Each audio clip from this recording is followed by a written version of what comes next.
Good morning all. Again, welcome again to Excel Civils Academy.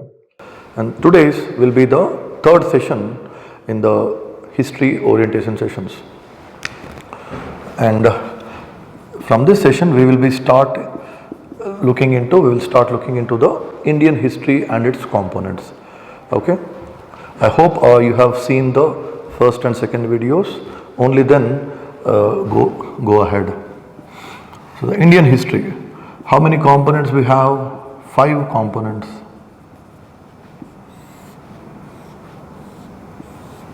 Ancient India,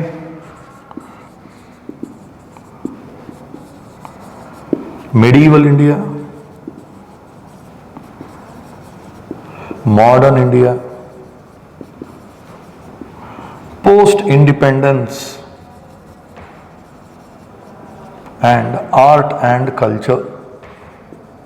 These are the 5 modules, components in Indian history, which I have already previously listed in the first class itself. But then I have really not got into the years and why do we divide it into these, how many components. We did not discuss any of these things. Okay. So now I will just put down some years to give you a greater clarity. So 2600 BC till roughly 700 AD will be ancient India, and then the medieval part will be from roughly 700 to 707 AD, whereas the modern will be 700 to 1947, and the post-independence will be from 1947 to the present times. And lastly, the art and culture is not a separate timeline, but you read it in the context of ancient and medieval India only. Okay, but now why do we divide it into so many components? That's a simple logic. Okay, here, do you think the Indian society would have remained the same from the day one until now, or there would have been some changes occurring over a period of time gradually? Yes. So as things keep changing over a period of time, do we also need to change can we divide Indian history into different phases? Because in one phase it is having one type of society, one type of culture, economy and polity and religion. But when this changed, naturally you will say that a new phase has started, a new economic developments, new political situations, new religions, new cultures have been born or have come into India. So naturally, over a period of time, you see that our Indian society, culture, economy, polity have been changing. So that is the reason why we break it down into several components. Right now I will be giving a particular theme on why this is broken down into this. But then I am openly saying that this is not completely correct to do so. But still why we will be using that theme. Why? Because it is very convenient for us. In the classroom course, I will be giving you the more correct theme. Right now I am only to simplify things, I am using a more easy theme which may not be completely correct, but still it is very useful. For example, generally what you call as ancient India, you equate it with the pre-Islamic period. See, in India there were many Muslim rulers like the Mughal Empire, and all these people had ruled India. But there was a period in Indian history which comes before the beginning of Muslim rule. Generally that period we put it under ancient India, and the medieval India is roughly associated with the period of Islamic rule, where the Muslims were ruling this country. But then again, Muslims, did they rule forever? No. Here in this period we will see a bit later that you will hear about Akbar, Aurangzeb, rulers like them. And in ancient India you will study a lot of many empires like Mauryan Empire, Gupta Empire, and we will hear about people like Kautilya and some great rulers like Ashoka, Chandragupta Maurya, Samudragupta, and all these kind of kingdoms and emperors will have come here. Then when Islamic rule starts, we generally roughly put it under medieval India. And then after the end of Muslims, Muslim rule, you find another country started dominating India, and that is the modern India. We equate it with the British rule in India. So when the British roughly, they started controlling India, you can imagine that British people would have brought their own language, their own culture. So Indian society, did it change or no? It changed. So you will open a new phase called the modern India. But were the British able to rule us forever?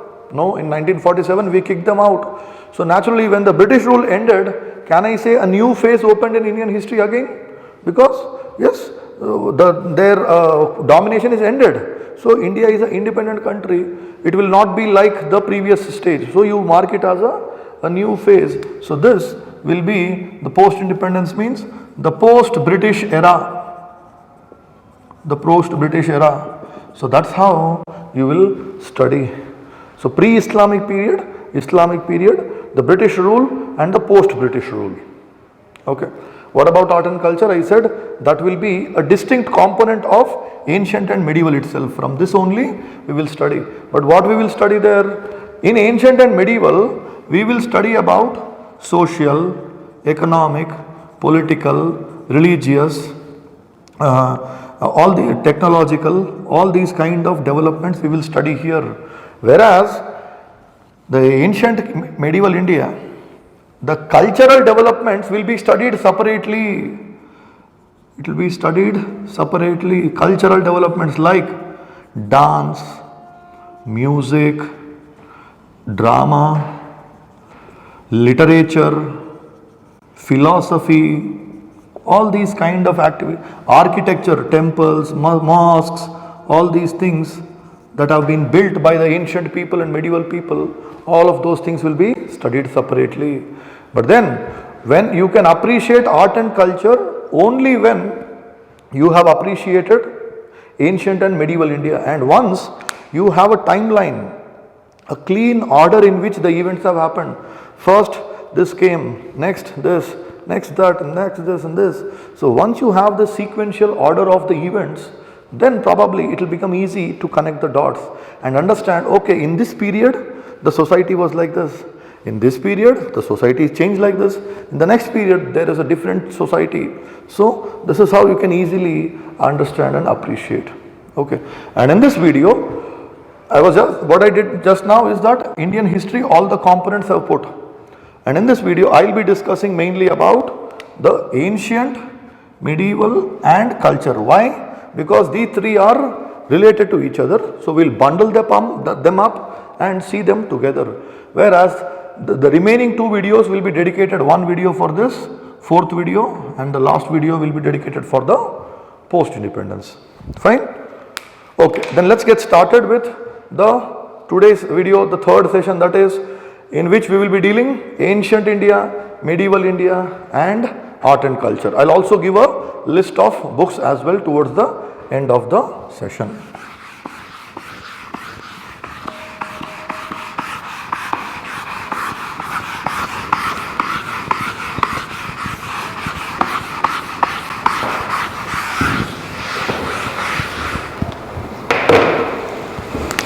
Okay, now let us take ancient India and medieval India and art and culture including into it.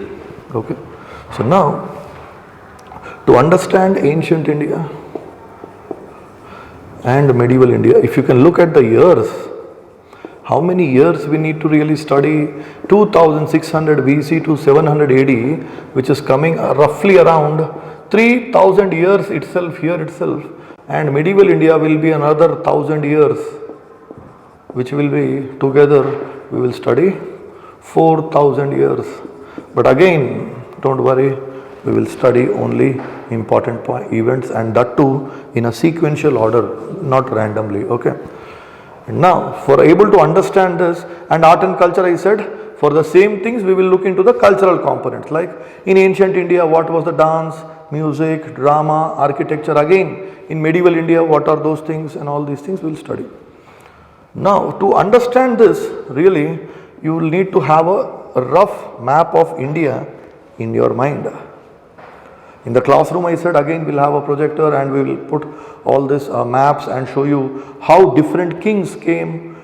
No, in your childhood, no, you might have heard that the kings used to go on battles very frequently, yes or no? So imagine two kings come together, they have a big battle and one defeats the other. What will happen? This guy is going to occupy his kingdom.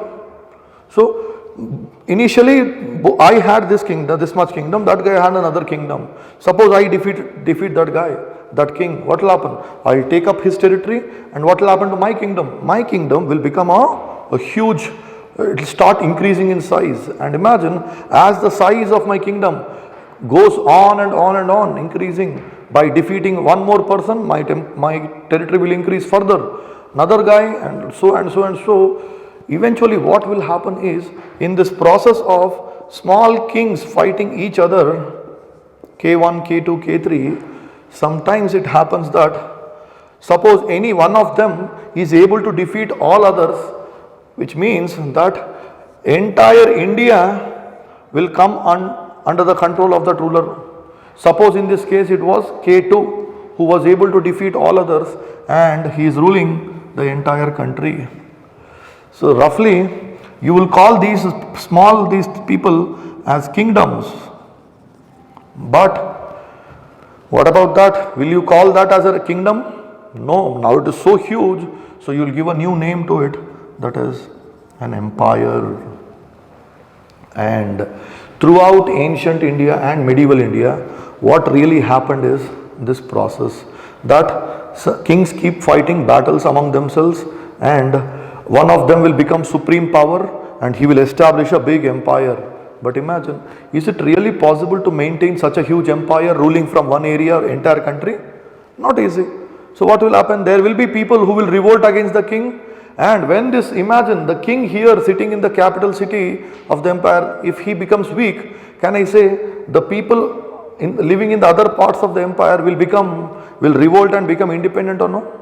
Yes, and soon the empire will start breaking down into smaller pieces, and again what you will have is another small kingdoms here. Again they'll keep fighting and one of them will become a big emperor and empire will come, again that empire will fall down. So you will see throughout ancient and medieval India, what you will see is a cyclical process of politics that was happening in India. Okay, it's a very interesting story actually. As we go into the course, regular course, you will understand it more clearly. And now in Indian history, imagine when we are preparing for the UPSC, the Central Services Examination, do you think will you concentrate on kingdoms or on empires? Naturally, our interest will be all India empires. But for people preparing for state examinations, their own kingdoms in their states will be important, because imagine if you start reading about all the kingdoms, there will be hundreds of kingdoms in Indian history. Whereas achieving this is not easy, right? There will be very few empires in Indian history. For example, in ancient India, you have only two empires, Mauryan Empire and Guptan Empire. And in the medieval India, you have only two empires again, Delhi Sultans and the Mughal Empire. That's it. So entire ancient and medieval India, you will have four empires. But although we will study empires in greater detail, we will study some small kingdoms also, but not in so much detail.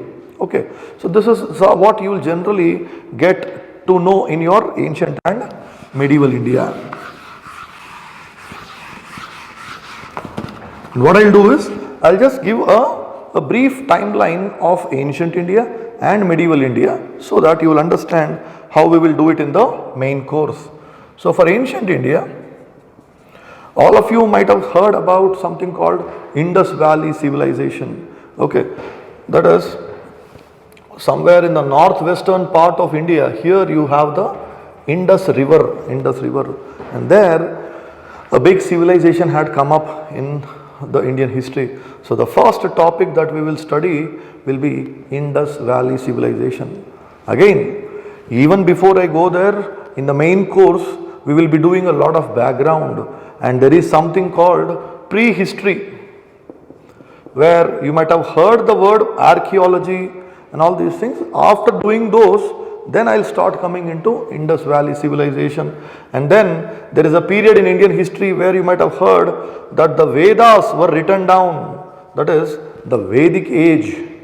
And then we will go into a period called the pre-Mauryan age. What happened in this age? You will study in the classroom course that new religions were being born in this period, particularly the Buddhism and Jainism. You will study about Buddha and Jaina in the classrooms. So, in which period did they come? They came in this period. And then India started witnessing the first empire in Indian history, the Mauryan age, and this is India's first ever empire. And some interesting fact from here is, if you look at Indian flag, you have a chakra, a wheel inside the Indian flag. You might have heard, what is it called? Ashoka chakra. And who is Ashoka? He was the emperor of this period. So you can see, that is how history will actually help you in understanding many things even that are going presently. Even now, if you see, what is India's emblem, national emblem? You have that four lions. And where do you get it?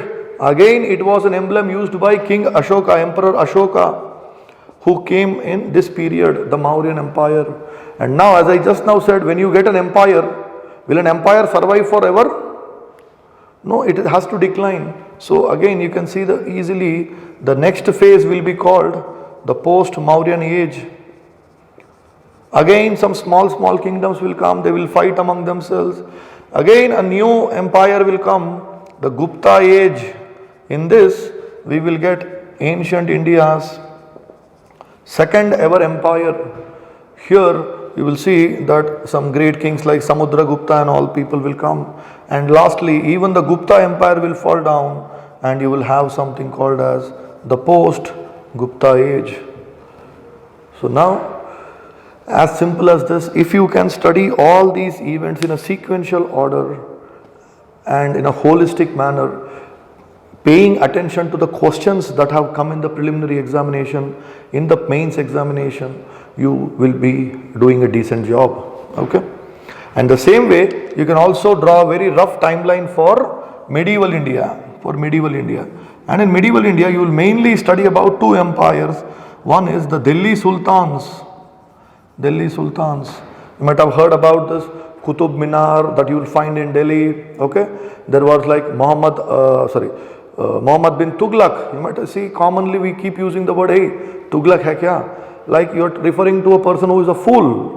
But now Tughlaq is the name of a king at that time. Okay, and you might have also heard about Alauddin Khilji. There was a movie there in Hindi, the Padmavat movie, that was based on this story. Not very accurately, but still, roughly it has a connection with it. So reading all these things will actually help you understand these better. And then you will also study about something called the Mughal Empire. These were the two Muslim empires that ruled India. All the while there were some Hindu kingdoms also, a bit like the Vijayanagar Empire in the South India, Vijayanagar Empire, and then the famous Maratha Empire, like the Shivaji. Shivaji is the founder of this empire. So in this way, we will take each of this heading, study some important aspects about them, covering all social, economic, political, religious for each period, and that's how you will keep studying. And once all this is done, you go to the culture. In every period, what you will say? What is the dance, music, drama, architecture in this period? Same way, what is the dance, music, drama, architecture, literature in this period? For every period, if you look at that, you will be finishing off the art and culture section as well. So then let me end this session giving you all a list of certain books that you need to refer to.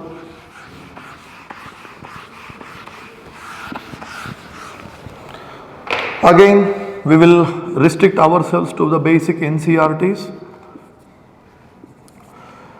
There will be one set of NCERTs called Themes in Indian History. Themes in Indian history, volume 1 and 2 you need to study. Volume 1 is ancient India, 2 is medieval India. There is a 3 also, but 3 is modern India. Next, our pasts. This will be another set of books, 1 and 2. Okay. Again, 1 is ancient and 2 is medieval. For ancient India, there is another NCERT, Ancient India, R.S. Sharma. And for medieval India, there is a book called by, all of these are NCERTs, Satish Chandra. Satish Chandra. Okay. In the classroom course, these basic books, however, will be covered, but there will be certain perspectives which we will add to whatever is there here. We will have to add some extra dimensions which are missing in these books. Okay. All those things together we will be doing in the mainstream course. Okay. I hope you enjoyed the session and I look forward to see you in the next one. Thank you so much.